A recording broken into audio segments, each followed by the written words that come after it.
Good morning mga brad. Mga brad, bali ngayon na mag-i-install tayo ng dual contact. Kung napapansin nyo, dalawang klase yung dual contact natin. No? Itong dual contact na to, ayan, may nakalagay sa kanya, yellow and white. Ibig sabihin, mga brad, dun to sa harapan. Yung white, pero may nakasindi. Tapos yung yellow, yun yung magti-trigger sa signal light. At ito naman isa, red and yellow. Ito yung panglikuran mga brad. Di ba nag-install nito as is, pero may nakasindi yung red.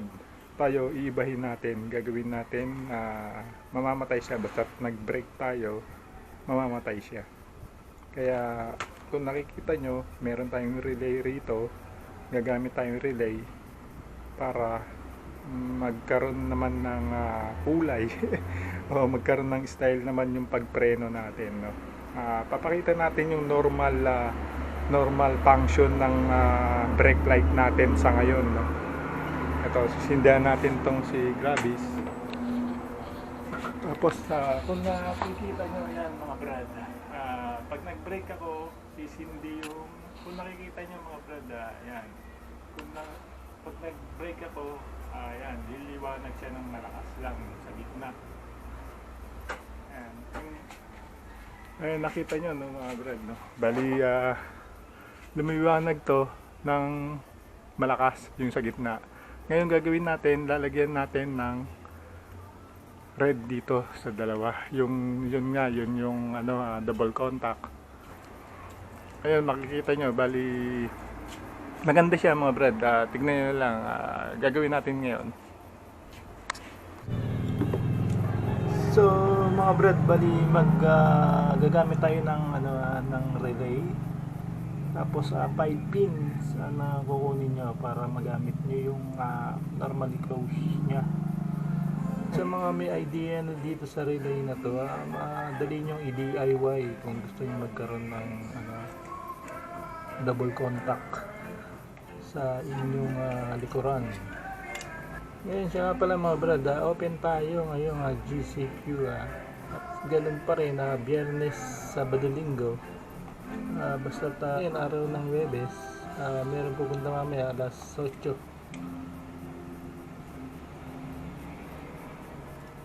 Magpapakabit siya nung MDL. Ngayon mga brad, sa mga gusto naman magpakabit ng double contact, harap at likod, message lang kayo sa akin.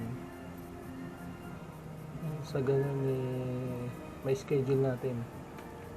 Sa mga gustong mag DIY dyan, personal message nyo lang ako at bibigyan ko kayong diagram pagkabit nito. Kung napansin nyo, pare-parehas ng kulay ng wire, no? Hindi ko na color coding mga brad, no? Kasi wala na tayong wire na iba-ibang kulay. Isang kulay lang yung ginagamit kong wire, dalawang kulay na wire lang ginagamit natin ngayon. Ito yung mga pinagputulan, sayang. Ayan, lalagyan natin, tapos initin natin para dumigit siya. Ganun ay safe pang ating relay. Bali, naipwesto na natin yung itong relay. Siguro dito natin lalagay.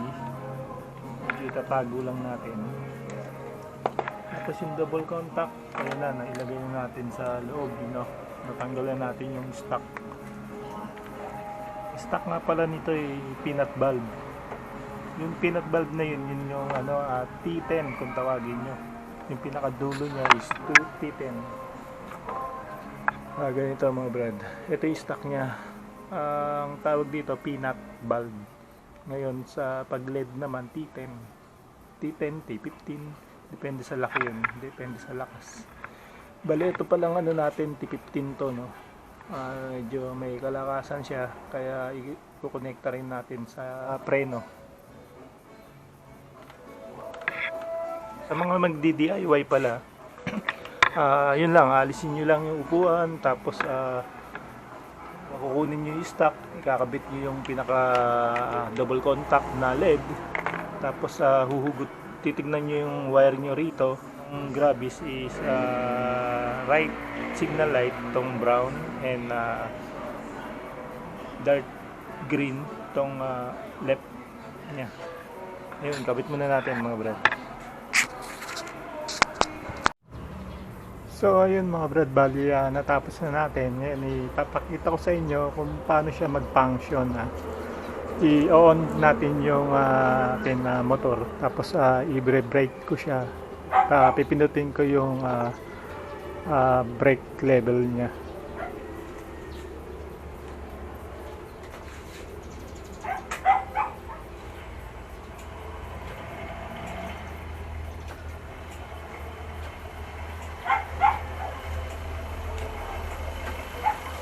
Ayun brad, bali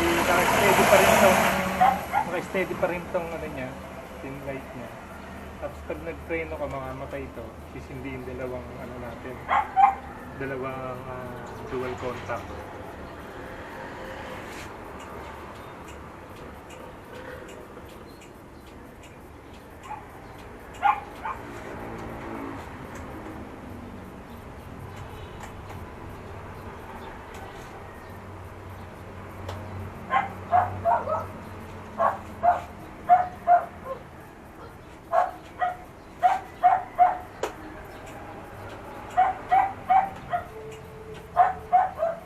So ayun mga brad, okay na, bali ayos na lang natin to, tapos konting lagay na electrical tape o sa ball tube. Kung napansin nyo mga brad, no, na inalis natin tong isang wire. Ito yung supply nung pag nagpreno kayo, lalakas yung kulay red nya. Ito yun. Ngayon na nag-additional tayo ng ilaw, kailangan magbawas naman tayo ng load para na sa ganun di mahirapan yung battery natin. Dahil itong ilaw na to, halogen ang gamit nito, no? Kaya ang kinuha ko lang yung low. Yung pagka permi nakasindi na red. Ito lang yun. Ngayon kinonekta ko siya sa relay. Para nang sa ganun, pag nagpreno ko, mamamatay siya, sisindi yung dalawang natin, dual contact. So ayun, hanggang dito na lang ang aking video. I'm Alan Delibro na